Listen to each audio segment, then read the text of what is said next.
Sai Clayton grew up in a household where boredom wasn't allowed. And keeping busy meant making something, with paint, pencil, on the stove or in the yard. She's the only child of two artists who tried at one point to nudge her into a more predictable and manageable career. That was, as they say, an epic fail. Less than 5 years after graduating with her degree in visual arts, Sai found herself in a brand new position in a familiar spot. She was selected as the first curatorial fellow at the Frist Art Museum, a place that almost felt like her childhood daycare. Sai's had a hand in a significant new exhibit that features entirely local women creators. In Her Place also celebrates the 25th anniversary of the Frist and the many local visionaries who realized and fertilized that dream. Yes, they too were women. I'm Demetria Kaladimos. It's Banner and Company.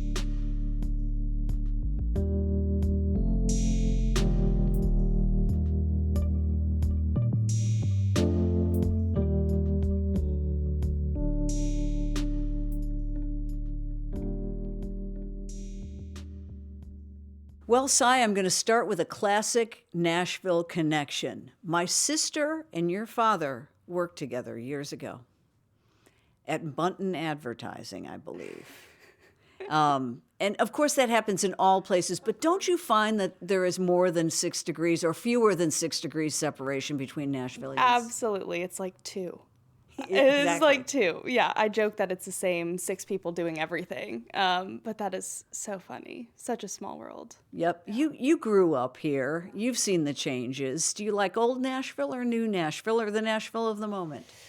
I'll say the Nashville of the moment. I mean, I don't think that there's any benefit in holding on to something that is gone. I mean, all of us who have been here a long time or who were born here have so many dear establishments that we've lost, and I mourn them, of course. But with the growth, there's a lot of opportunity and exciting energy and things that I don't think we would have gotten without this kind of growth. So I just choose to accept it and move forward. I like that healthy attitude. Yeah. I really do. You grew up, though, in a very creative household. Yes. How did you spend your time? Yeah, creatively. I am an only child. My parents are artists and designers, and I was always making something or doing something with my hands. I have many memories of going up to my dad and saying, "I'm bored," and he would say, "Well, go draw or something." And I would draw, color. I had a table. They would let me draw on the table. I would hand sew clothes for my stuffed animals and do photo shoots and design clothes and books and, make cards, have a store. I was always making something and kind of hustling it in some way. Were mom and dad encouraging that or kind of trying to steer you into something more traditional? They were very encouraging as a kid. They were very encouraging of that. There was never any expectation or pressure to do something else. I think when it came time for me to go to school and think about college, I was really eager to get an art degree, and my parents were like, well, you've seen how it's been for us. It's not an easy linear path, and there was definitely some encouragement to try something more practical. And I did. I tried to do a marketing degree, and I just cried during my accounting class and decided I'd rather just be broke and be an artist and pursue what I really want. So, yeah. Mom is Japanese. Yes. And your dad is from Mississippi? He's from Memphis. Oh, from Memphis. He was born in California, was there for like 2 years. His dad was in the Navy and grew up in Memphis, went to school, college there. How early did you travel overseas? I think my first trip to Japan, I was 1 or about to be 1. The first time I ever stood up was in Japan. Stood up on my own 2 feet was in Japan. So I was in that age. Yeah.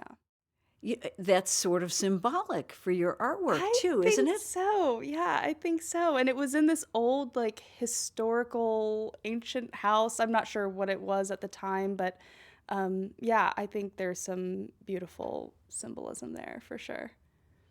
You became the Frist's first curatorial fellow. Am I saying that correctly? Yes, yeah. How did that opportunity come about? And was that something that was on your radar or just sort of a happy accident? It was kind of on my radar. I grew up going to the Frist, of course, my parents being artists. I have so many memories of like running around the Frist and going to ArtQuest and seeing all the shows there. So I think I was always kind of interested in getting involved with them professionally.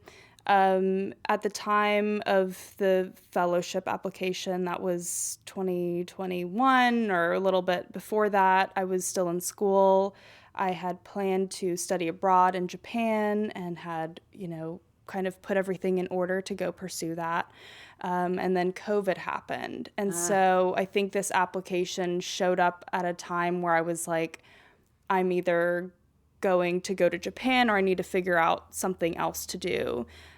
So I applied for it, just kind of, creating another fork in the road for myself. And Forks are good. Oh, absolutely. Yeah. Absolutely. It's nice to have options.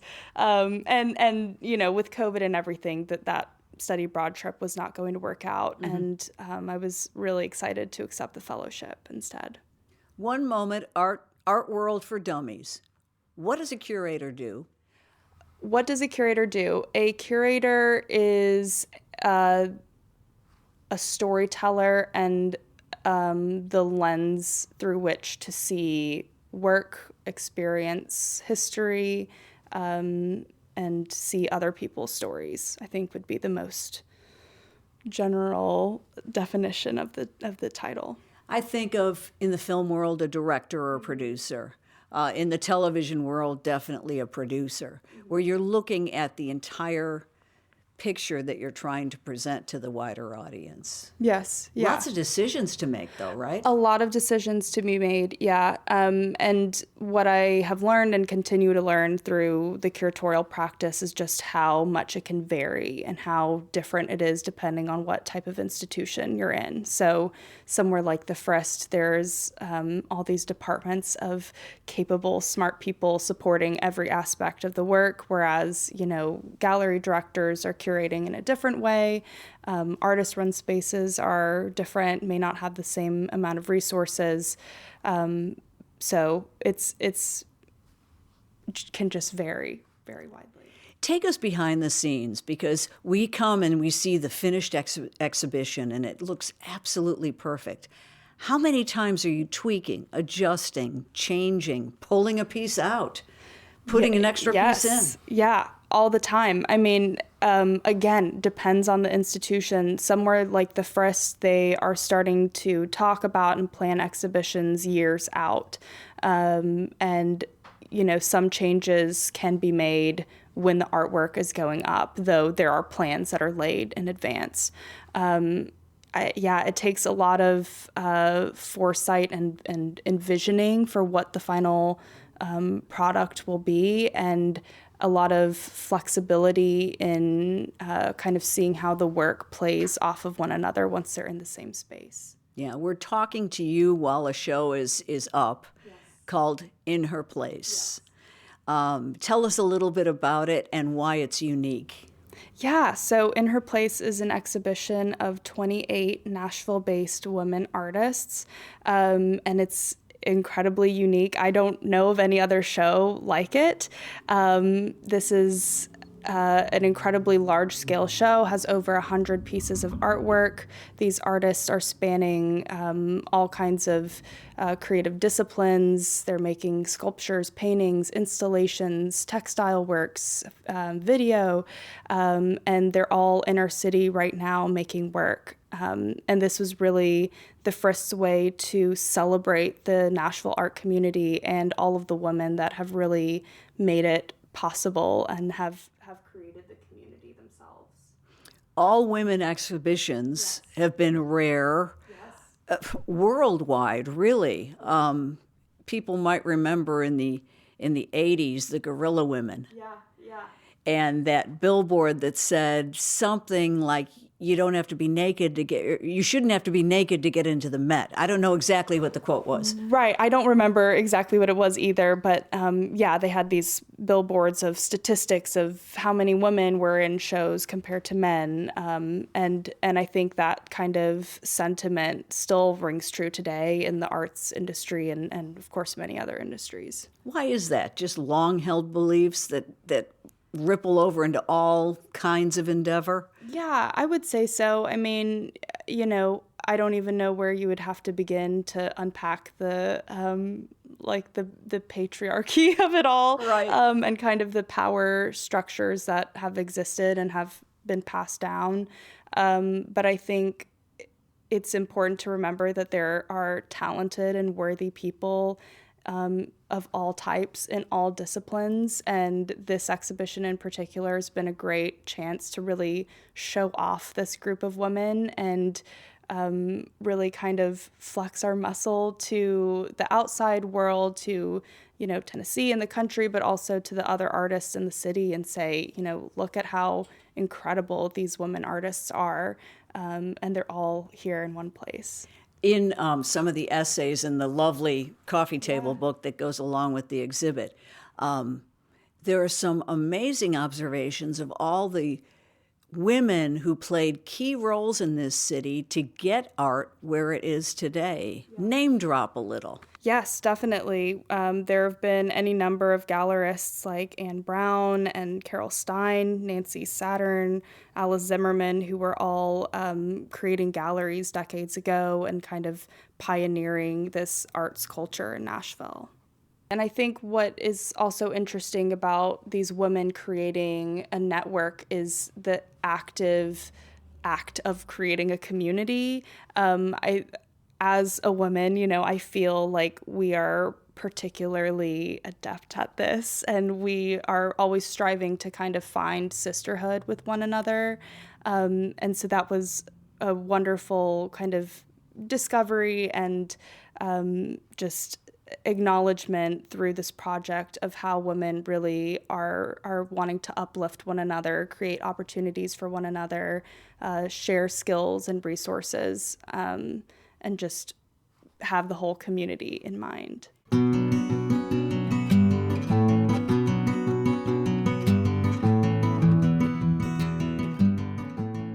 It's Banner and Company. I'm Demetria Kaladimos, and we'll be right back.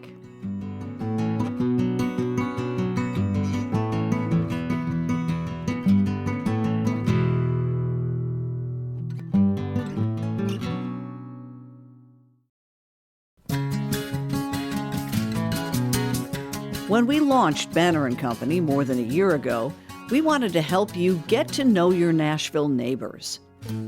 One of the best ways to know a neighborhood is to tap into the experience of a realtor or two who really know the city and the region. Richard Courtney and Lisa Peebles are a pair to draw to, as they say. Kind of like matchmakers, they have the experience and relationships to connect you with people and homes that best serve your personality and your lifestyle. And with more than $1 billion sold, you can bet you'll be in good company. To connect with Richard Courtney and Lisa Peebles, visit NashvilleLuxuryEstates.com.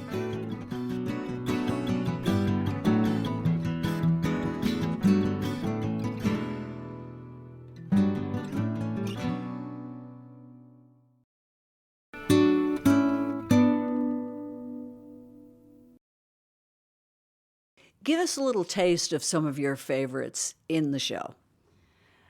Oh, that is so hard. It's like picking a favorite child. Yeah, exactly. Incredibly hard to do. I'm walking through the galleries in my mind. I have some really special personal connections in the show. like Brina Harmoning. She's a textile artist. She also was my high school art teacher. Really? Yes, and that is just another... That had to be rewarding. Yeah, exactly. Very rewarding. And such a, again, like a small town Nashville moment. We also have Sisavon Putavong Houghton in the show. She's an abstract painter, and she was my college painting professor. And so just another wonderful connection there. There are colleagues that I've worked with in other capacities that are in this show. There are artists that I've looked up to forever who are in this show. Artists who I've come to know better.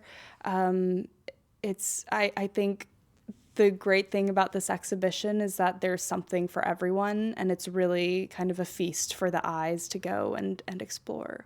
Yeah, I'm going to put a little plug in here for our podcast. Alicia, we've had on Banner and Company. Yeah. We've also had Magda. Oh, Campos amazing. Ponce. Yes, yeah. of course.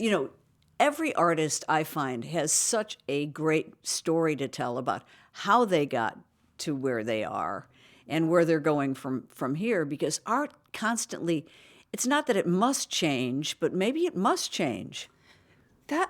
Great point. I think it must. I mean, I think art is just a reflection of the time, the people, the culture, the media, what we're experiencing. And so as a result, it changes. And, artists are really used to kind of adapting and finding different sources of income and inspiration. And so as a result, it is this ever evolving ecosystem of self and the way you relate to other people. How much of a perfectionist are you? Are there works that you have where you're like, I don't even want that to see the light of day anymore? Yes. Yeah. Yeah. I think perfectionism or whatever kind of neurotic thing that happens, absolutely. It's I talk with my artist friends about this. It is this constant kind of tug and push and pull of allowing yourself to be yourself, to express yourself fully, but also not becoming your own critic, your own worst enemy.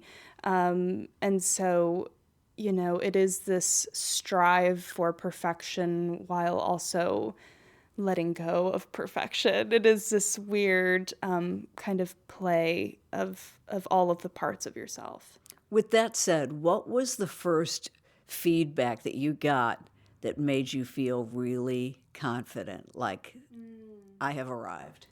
Yeah, I think that was when I had several Asian American women who were complete strangers come up to me and say, "Wow, I love your work," or they recognize something in it, or they saw themselves in it, or I don't see a lot of Asian artists in town, or, making those kinds of comments and just being able to see each other in that moment through my work was something I didn't set out to do, but is so extremely rewarding every time it happens. You're wearing a T-shirt right now Yes. of your own work, which is a great-looking shirt. Well, thank you. But the faces are a recurring theme, at least at the moment. Yes. Yeah, at the moment, yeah. So these are masks of Japanese no masks, NOH, and it's a traditional Japanese performance from like the 12th century, I believe, and it's still performed to this day. Traditionally, it's been an all-male cast, and they perform like Japanese folklore stories. So, of course, there's this particular mask of like the young, beautiful woman, and who kind of appears in these stories. And it was performed by a man and has kind of come to represent this ideal or this perception of Asian women, or that I've experienced living here in the American South. So it's been a fun kind of motif to play with, and put upon other figures and, wear myself and, just generally speak to the kind of mask that we all wear. Yeah, and I'm guessing that you're trying to bust that ideal woman notion. Yeah. I mean, I think when we confront stereotypes or prejudices face on, we are acknowledging them and we are, forcing people to engage with them instead of ignoring it and kind of accepting it as a truth. If you really think about it, it becomes quite silly and pointless. So I love that kind of confrontation. I think another thing the exhibit is trying to underscore is that Nashville is a place of creativity for visual art, not only music, but affordability is a big issue. Did you find that among the artists that you're featuring, that they love working here, but studio space and time is money? Yes, absolutely. I mean, even beyond just the In Her Place exhibition, it's a constant point of tension for myself and my creative friends. Where do you work? I have a home studio, which I found to be less expensive to rent a 2-bedroom and have a home studio than it would be to rent a off-site space. Yeah. And that's just kind of the reality of development and buildings in Nashville right now. Space is expensive. But because of that, I think a lot of artists in Nashville have home studios, and as a result, it can be incredibly isolating. You have to go out of your way to invite someone over to your home, which can feel, personal, even beyond just showing your artwork. So yeah, affordability is quite a struggle. Though what was interesting in the In Her Place exhibition and talking with those artists was how they found Nashville to be affordable relative to the cities they were coming from. So quite a number of artists came to Nashville for a job or for their partner's job or for whatever reason, and they found it to be more comfortable to make work and live here, especially with children, than it would be somewhere like New York City. So there are kind of two sides to that coin. Right. As all of us who have been here know, our reality and perception of how things are here is different from people who move here. Are there enough places to show work and to see work? Yes and no. I mean, I want to say no. There should be more. Could be more.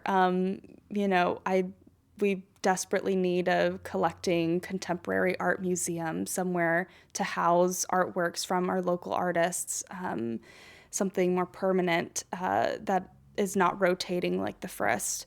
But we also have so many amazing galleries in the city, so many places you can go and see high quality art from local and national artists on any given day. So we're fortunate to have the galleries and the art spaces that we do, but there's always room for more. Where does your work hang, and what's your dream? Ooh, my work hangs wherever. Wherever. Right now, I actually just dropped off 2 pieces at the Radar Project space, which was formerly Zeitgeist Gallery. And I just did that on the way here. So there's some paintings there currently. And, this past year I had a solo exhibition at Oz Arts. I will get invited to group exhibitions here and there, and we'll put work in. Otherwise, it's all in my home studio. As for dreams, I feel like my dreams are ever shifting. I would really love to... I don't know. I mean, the more I think about this, the more I feel like I'm living my dream. I really do. I feel so fortunate to be able to make my work, have a home studio, curate exhibitions, work and, be proud of a show that I've helped organize in a museum that I grew up going to. I mean, I really have to pinch myself all the time. And at this point, I'm kind of just wanting to move forward and keep going and see where I go. I don't think Sai 5 years ago could have ever imagined any of these things that I'm experiencing right now. So living the dream. That's great. That's great. Yeah. Nashville, though, in the bigger picture, I think is sort of a toddler in the world of public art. Sure, absolutely. What would you like to see? Have you ever driven by or said, that's a space that needs something? Yeah, I would argue that almost every space I go by is like that needs something. I mean, the amount of development and new buildings and wealth that is coming into the city could surely afford to support the artists that live here and to put their work on their walls. Any open space, parks, there should be public art, there should be statues, there should be things for the public to engage with in a free, open, unpretentious way. I just got back from a trip to Mexico City, and I was in awe of all of the murals. And it was like every surface was vibrant and colorful. Even the surfaces that didn't have murals were painted in bright pink and orange and blue, and all of the walls had murals or graffiti, and it was so enriching just to look around and to be immersed in that kind of visual culture all the time. And, it can be sad driving around and seeing all these shiny new buildings that are all gray and, don't reflect the vibrancy that I know is in this city. Yeah. What's your favorite old Nashville building? Oh, my favorite old Nashville building. Well, maybe this is just top of my mind. And I wish I could remember who made and posted this on Instagram, but it was someone local who created a miniature 2-scale building of the old Belcourt Theater pre-renovation. And that was just like a gust of air through the phone screen. It just brought chills to me. And of course, I love the Belcourt, how it is now, and it looks phenomenal. And it does pay homage to the of course, older design, yes, it does. It does, and it's beautifully well done. But there is a lot of nostalgia, I feel, for Hillsborough Village and all of the changes. I think of Pangea, which of course the building is still there, but again, just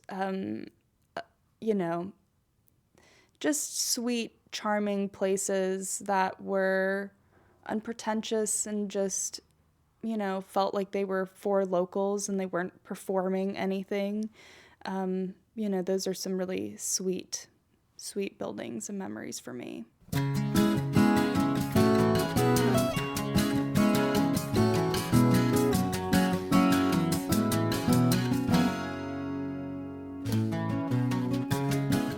It's Banner and Company, and my guest is Nashville artist and curator Sai Clayton. We'll be right back.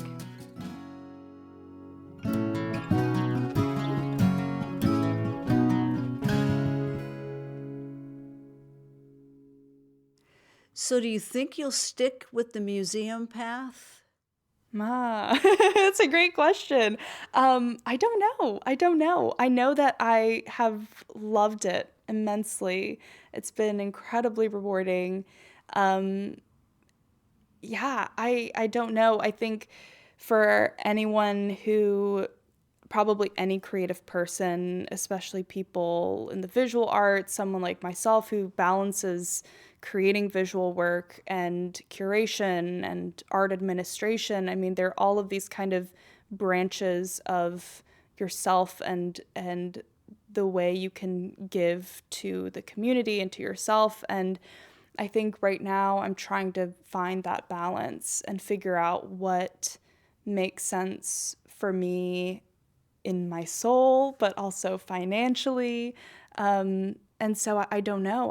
I'm kind of just waiting for the next path to reveal itself, or what that may be.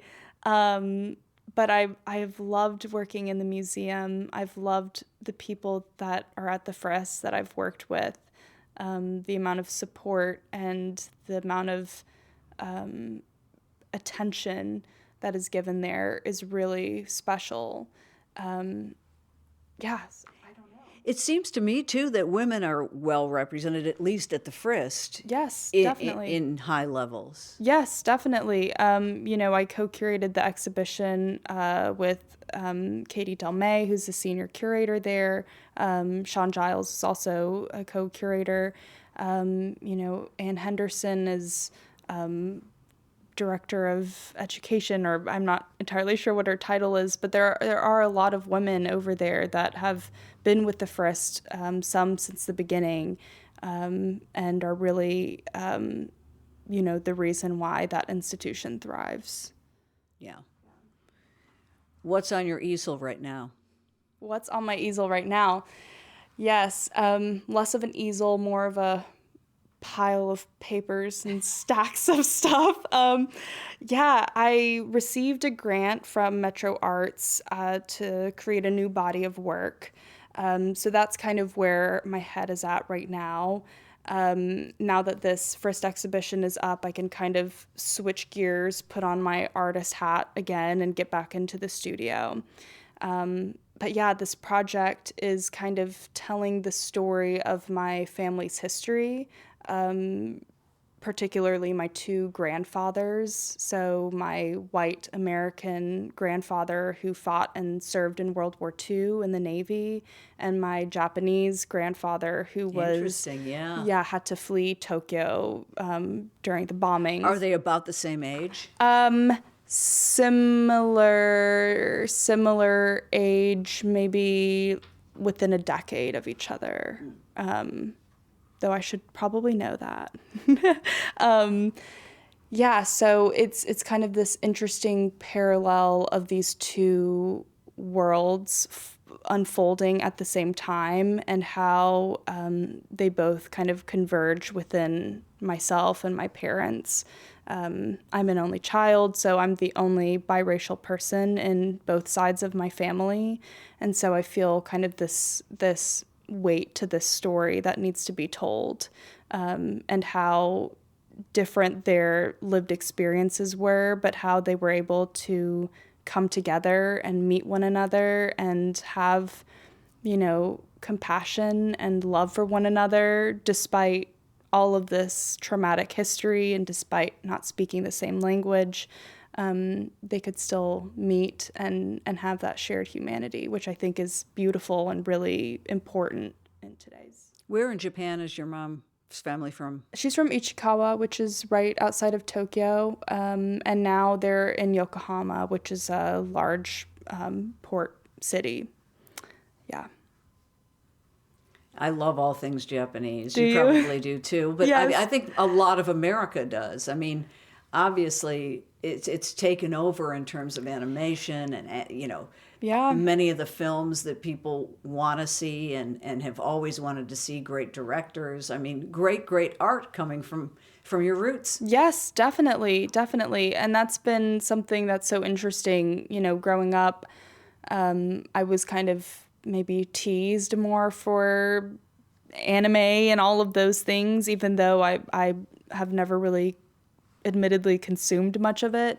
So it's been... Yeah, was that an expectation? Like, oh, Sai, you must be the expert on anime because, of course. Yes, oh, definitely. And especially studying Japanese in school, first day of class, you're kind of asked, like, why are you learning Japanese? And I would say majority of the class was like to watch anime, to understand anime, or that was their introduction, and that's why they wanted to learn the language, which is wonderful. But, came to me and I'm like, to talk to my family. And so it is just interesting, a different kind of weight and introduction to the language and the culture. Is your first name a common first name? I don't think so. But I don't know, actually. I ask because everyone always thinks Demetria Right. is such an exotic name, and it's basically like Jane. Is it? Yeah, it's very dime a dozen. It's not one of the particularly exotic Greek names. Yeah. I don't know. I haven't met a whole lot of Sais spelled the same way. It means bright colors in Japanese, or like the Oh. characters that spell it mean that. Which of course today I'm wearing like All dark black. brown and black. Yeah. Is that why your folks chose it? Yes. Yeah, definitely. Yeah, I know for sure my mom was like, we were not going to name you anything with R's or L's because there's no R's or L's in Japanese, are kind of interchangeable. So I think they just went with the shortest, most direct name. But what a fantastic name for a future artist. Oh, well, thank you. Yeah. I think they manifested it from the start a little bit.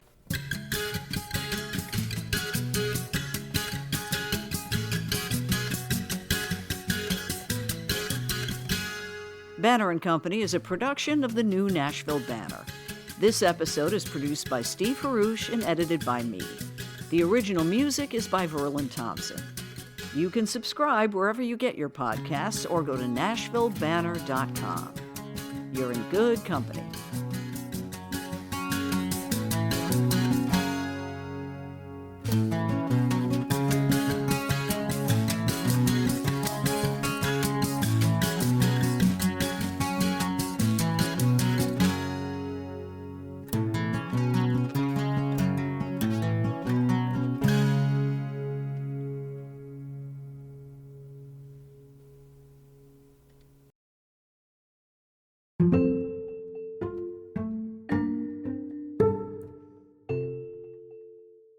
Our last question is always in the fishbowl. Oh, goodness. Okay. Your choice. Grab One of these? Yeah, yeah. Okay. From Jonathan Bernstein, or Bernstein? Bernstein, I Bernstein. believe. Yeah. Okay. What physical space in the city of Nashville do you have the strongest sensory memory of? Ooh. Well, I mean, my first reaction genuinely is the Frist in terms of sensory memory. Definitely the Frist. I think between the hallways, like there's something about walking in that building and the kind of echoing of your steps that is really nostalgic to me. Like the smell of it, you know, how you smell things and it takes you back. I mean, the Frist is one of those places, and ArtQuest especially, even like, this might sound so weird, but like the smell of the glue and the paint at ArtQuest, like it really is this kind of time warp for me. It's really a special place in my heart, and it is completely tied to the sensory and the tactile. And it's really fun to create new memories there and see maybe in, another 20 years I'll have a different sensory memory attached to that place.